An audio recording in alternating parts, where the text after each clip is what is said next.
ci guarda,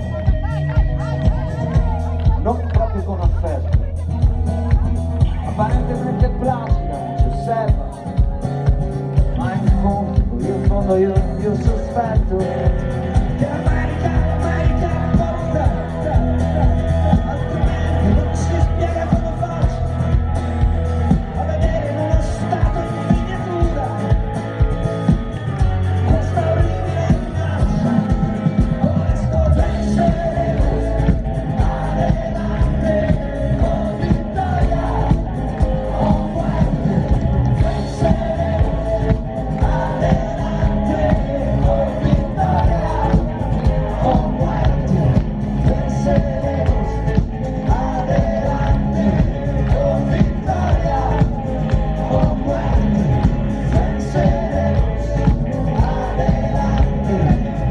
vittoria o muerte, penseremos adelante con vittoria o muerte, penseremos adelante con vittoria o muerte, penseremos adelante con vittoria o muerte. Sono frasi nostalgiche, o almeno possono sembrarlo, di un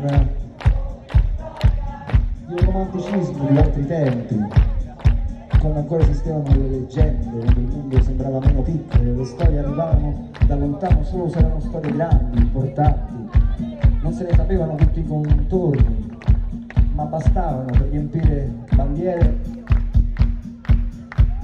e magliette.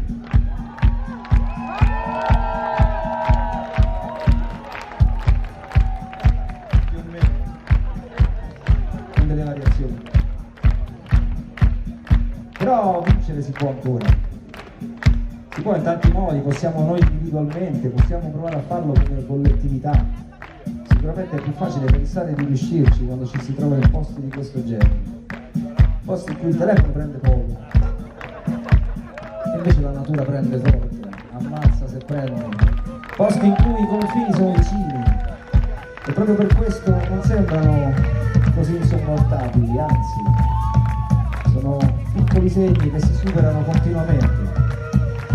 Insomma, non lo so, io penso di avere già un po' vinto, un po' perché sono qui con voi questa sera e vi ringrazio di quel pezzetto della vostra vita che ci avete prestato questa sera. Ce lo porteremo con noi